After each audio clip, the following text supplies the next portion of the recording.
Okey, jadi nama saya Akmal bin Karanwa. Jadi boleh saya tahu, kenapa awak nak berjumpa dengan saya hari ni, Encik Panggil saya Michael Rashford. Michael Rashford? Jadi saya panggil awak Encik Michael boleh ke? I prefer Michael. Michael, baiklah. Jadi Michael, boleh saya tahu kenapa awak nak berjumpa dengan saya hari ni? Uh, Sebenarnya masalah saya ni nampak macam remeh, tapi sekarang saya tengah menghadapi masalah di mana saya ni cuba untuk membantras saya punya ketagihan dari segi ketagihan. Banyaklah, tapi mostly ketagihan merokok saya lah. Mhm. Saya cuba nak mengurangkan benda tu, tapi saya susah nak buat benda tu. Jadi awak cakap masalah ketagihan ni macam dari gaya bahasa awak, saya mengagak yang awak sudah lama jugalah menghadapi masalah ini. Jadi boleh saya tahu, Saya sejak bila awak mula menghadapi masalah ketagihan ni? saya Saya, keluarga saya ni, based on keluarga saya memang bukan jenis yang perokok. Tapi apabila Hmm. saya melonjak ke alam universiti, Hmm. saya mula terpengaruh dengan kawan-kawan di sekitar saya. So saya memang, sebenarnya memang saya tak suka merokok. Saya bau rokok pun tak suka. Tapi apabila saya rasa macam, oh, kawan-kawan ni kalau lepak je, dia orang akan ada sesi, diorang akan bersembang lepak and diorang isap rokok. So dalam Hmm. masa saya nak rasa macam saya belong dalam group tu, so saya cuba cuba isap rokok tu lah. And Jadi awak rasa, kita bayangkan, awak rasa kalau awak tidak merokok, adakah awak rasa mereka akan masih lagi berkawan dengan awak? sebagai seorang yang introvert, saya rasa ya. Sebab saya rasa macam saya macam orang panggil dipinggirkan lah kalau saya tak mencuba apa yang mereka cubakan. Mhm. Jadi awak kata ia bermula sebagai satu cara untuk awak menubuhkan satu persahabatan lah, betul ke? Ya, Okey. saya rasa macam tu. Hmm. Jadi tapi sejak bila awak sedar yang awak ni betul-betul ketagih dengan rokok ni? Saya mula sedar yang saya ketagih rokok apabila setiap masa, setiap tempat atau setiap masa lah, senang cerita, saya akan ada keinginan untuk merokok tu. Apabila macam contoh, yang paling ketara saya akan nampak adalah apabila saya bangun sahaja daripada tidur, saya terus Hmm. cari bahan tu. Saya terus cari rokok tu untuk isap. Dan selepas itu kalau saya akan pergi tandas, juga saya akan bawa rokok tu untuk hisap ke dalam tandas juga. Mhm. So dia jadi macam satu habit yang orang cakap tak boleh lepas lah. Every time Mhm. mesti kena ada rokok tu. Jadi awak cakap tadi awak bangun tidur, awak terus cari cari rokok, betul tak? Jadi saya nak tahu, awak beli sendiri ke ataupun orang lain yang bagi dekat awak? Pada mulanya saya start merokok ni, saya rasa macam saya mungkin saya tak terlibat dalam addiction merokok. So saya just pada permulaan saya just merokok dengan dari segi apabila kawan-kawan saya merokok, saya ikut mereka merokok. Mhm. Tapi dalam masa kelamaan ni, apabila saya sudah macam dah biasa dengan benda ni, saya mula ada niat untuk beli, dan pernah sekali saya beli dalam menghabiskan duit dalam RM13 untuk membeli yang sekotak rokok, kerana semasa itu ada cuti SEM dan saya balik ke rumah dan saya rasa keinginan nak merokok tu ada, and saya terpaksa beli dengan duit saya sendiri. Dan Mhm. itu pertama kali saya beli rokok saya sendiri. Jadi awak apa perasaan awak bila awak dapat bila awak mampu untuk beli rokok awak sendiri? Awak ada rasa menyesal ke ataupun rasa bangga mungkin? Saya rasa macam agak menyesal sebab macam saya cakap, keluarga saya memang berasal dari keluarga yang memang tidak merokok. So saya rasa macam saya seorang je dalam keluarga tu yang me, me apa orang panggil macam menstartkan lah atau memulakan tabiat ni dalam kalangan Hmm, keluarga saya, and saya rasa macam menyesal dan agak malu lah dengan keluarga saya. hmm. Jadi awak dah cakap dalam beberapa kali yang memang keluarga awak memang tidak tidak tidak terlibat lah, macam contoh tidak ada ketagihan dalam merokok ke. Jadi awak rasa mereka akan marah ke? Ataupun bagaimana reaksi mereka jikalau mereka dapat tahu yang awak sedang merokok sekarang ni? Saya ah, dan keluarga saya juga, ahli keluarga saya iaitu bapa saya agak orang panggil garang. So saya rasa kalau mereka tahu, mereka akan pukul saya lah kot, saya rasa. Memang kami pun dilahirkan dengan cara macam tu. So saya rasa macam kalau kantoi merokok ni, saya rasa susah. Hmm. Jadi awak pernah ceritakan masalah-masalah awak ni, masalah ketagihan awak lah terutamanya, kepada sesiapa ke, rakan-rakan ke, untuk meminta bantuan mereka? Takat ni tak ada sebab saya tak tahu mana nak, sebab saya tak tahu macam mana saya nak terangkan, sebab dalam kalangan kawan-kawan ni, saya ni semua isap rokok. So macam Hmm. saya tak tahu. Dan kalau saya nak tanya abang saya pun, takut abang saya bagi tahu kepada parents saya. So macam dengan ahli keluarga pun, saya tak boleh nak share tentang masalah yang saya cuba nak bantras ni.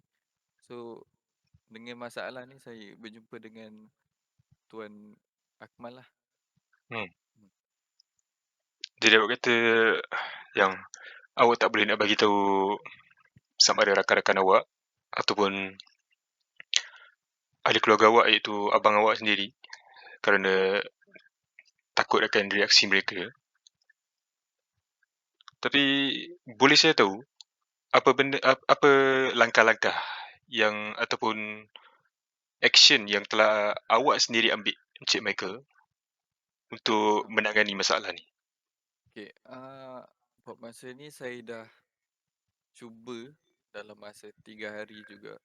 Tak adalah Hmm. 3 hari, dalam seminggu jugalah saya dah cuba untuk kurangkan tabiat merokok dengan Hmm. cara saya tengok dekat internet yang mereka cakap untuk kunyah gula-gula getah Hmm. atau berexercise. And ia macam membantu dalam beberapa hari, tapi selepas itu saya rasa macam ketagihan tu dia overcome saya. So saya lebih macam saya fail lah untuk mencuba dengan jayanya lah. Hmm. Jadi awak cakap awak ada mencuba beberapa langkah. Jadi awak rasa macam adakah langkah untuk mengatasi ketagihan tu sendiri yang tidak berkesan, ataupun awak sendiri yang tidak tidak bercuba bersungguh-sungguh untuk melakukan benda tu? Bagi saya rasa langkah itu berkesan sebab mungkin saya punya motivasi tak cukup lah kot. Sebab langkah tu saya rasa berkesan, tapi apabila saya pergi keluar untuk minum bersama kawan saya, dia menjadi secara spontan akan isap rokok dengan diorang. So saya rasa macam itu sebenarnya salah saya sendirilah. So Hmm. saya rasa langkah berkesan, cuma saya rasa masalahnya saya sendiri. Tu yang saya tak tahu macam mana nak buat. Jadi awak cakap awak keluar dengan kawan awak dan secara spontan ataupun tindak balas yang sudah terbiasa lah kan, awak akan ikut juga mereka. Jadi boleh saya tahu macam mana langkah awak sendiri yang awak mungkin boleh fikirkan untuk mengatasi masalah ini? Bagi saya mungkin saya perlu saya rasa saya perlu cuba me menapis jenis-jenis kawan yang saya berkawan sekarang lah. So macam mungkin benda-benda tu influence yang tak baik, so kita kena cuba elak daripada tu. Tapi benda tu agak susah sebab mereka memang sudah bersama saya agak lama. So macam kalau boleh saya nak cuba buat benda tu, tapi ada penghalang dia lah macam tu. Hmm. Jadi adakah mungkin awak takut untuk kehilangan kawan awak disebabkan awak cuba untuk berhenti daripada ketagihan ni? Betul juga tu. Hmm. Perasaan takut tu sebab mungkin mereka akan menolong saya kalau saya ada dalam masalah. Bukan dalam bab-bab macam bab-bab ketagihan ni lah, dengan masalah lain. Saya boleh refer kepada orang. Hmm. Jadi awak minta maaf ya. Awak pernah ke suarakan awak punya kegusaran ni kepada mereka secara personal lah? Oh, pernah juga ada ada rakan rapat saya ni, nama panggilan dia Faris lah. Hmm. Saya pernah bercerita pasal dia, tentang yang saya ingin cuba stop isap rokok ni dengan tingkat ketagihan nikotin ni. Saya cuba share dengan dia, tapi respons kawan saya tu, dia macam membagi respon yang tidak memberansangkan lah. Bagi saya macam dia rasa macam benda tu main-main. So saya rasa macam tu, macam saya cakap, oh aku nak stop merokok, and dia akan bagi respon macam, tak payahlah, kau kan boleh percaya pun. So saya rasa macam benda tu menjadi, first kita rasa semangat, tapi bila kita rasa kena benda tu, kita rasa macam demotivate lah dengan benda tu. Macam tak ada orang sokong dah dengan apa yang kita cuba perjuangkan time tu. Hmm. Jadi awak cakap awak pernah cubalah suarakan kepada rakan awak yang mana nama samaran ialah Faris, betul ke? Betul, ya. Yeah. Dan Faris ni tidak menyokong lah awak punya Hmm. matlamat untuk berhenti.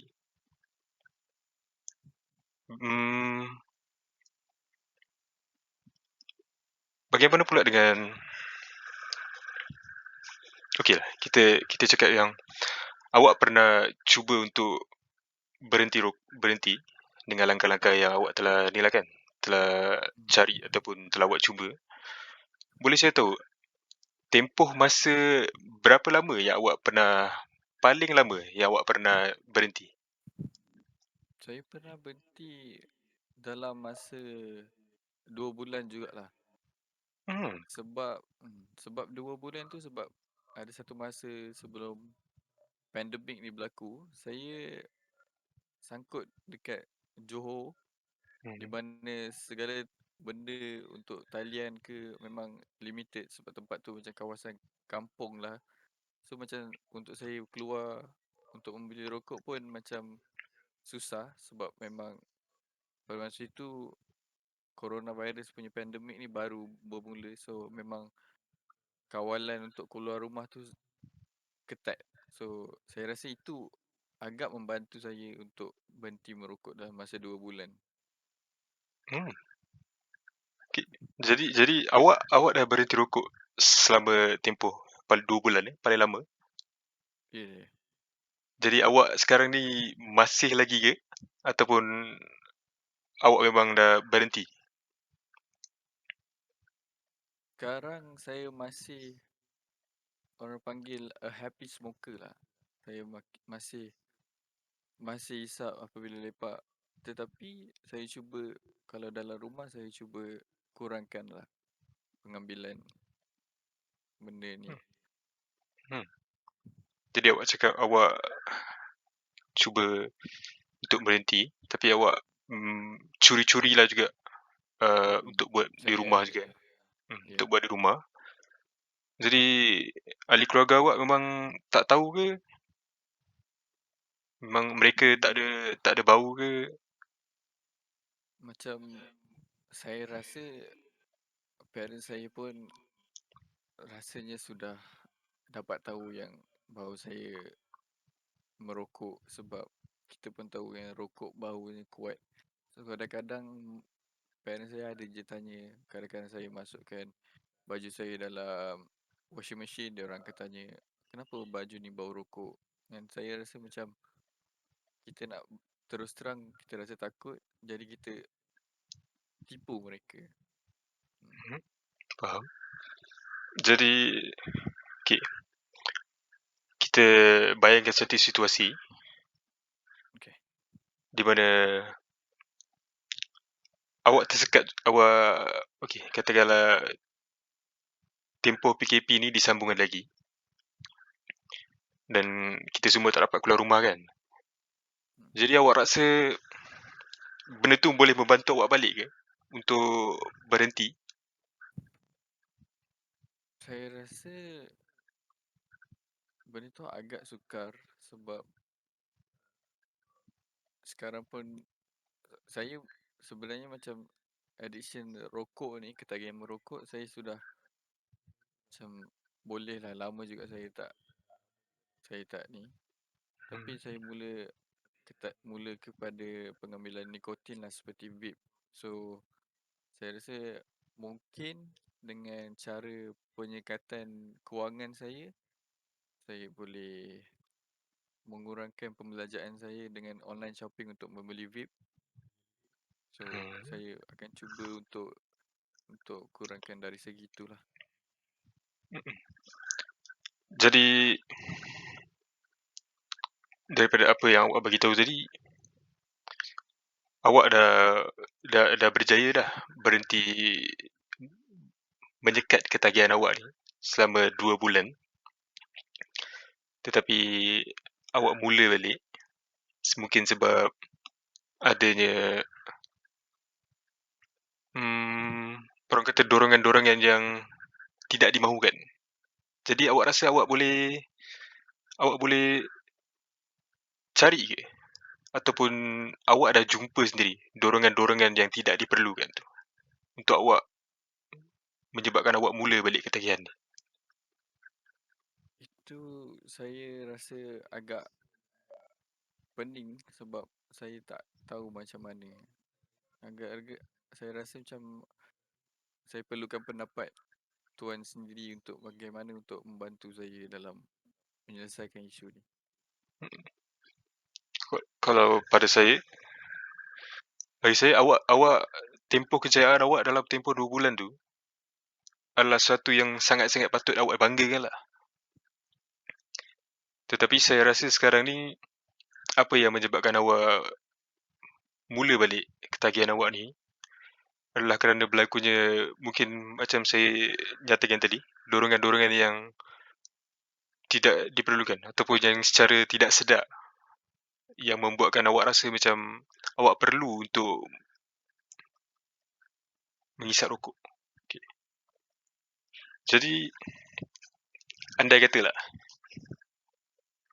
kata awak jumpa salah satu benda yang menyebabkan awak mula untuk menghisap rokok balik, adakah awak sendiri yang akan cuba untuk hadapi benda tu ataupun awak just tolak ke tepi saja? Hmm, saya rasa saya akan cuba, Dan lagi satu, seperti tuan cakap, saya akan cuba menerus terang dengan kawan saya yang di mana saya memang betul-betul nak berhenti merokok lah kot saya rasa. Jadi mereka dapat faham apa yang saya tengah lakukan lah. Mhm. Baiklah. Jadi Cik Michael, saya rasa sebenarnya awak sudah mampu untuk menghalang benda ni sebenarnya. Tetapi mungkin secara tidak sedar ataupun mungkin orang kata involuntary action, awak sendiri memulakan perkara tu. Tetapi tak apa. Betul. Benda tu, perkara itu boleh diatasi, jangan risau. Jadi yang penting sekarang ni awak cuba untuk tahan diri awak daripada melakukan benda tu. Dan juga kalau ada bermasalah, awak boleh hubungi saya lagi. Okey, terima kasih tuan Baiklah. Azman. Terima kasih Cik Michael.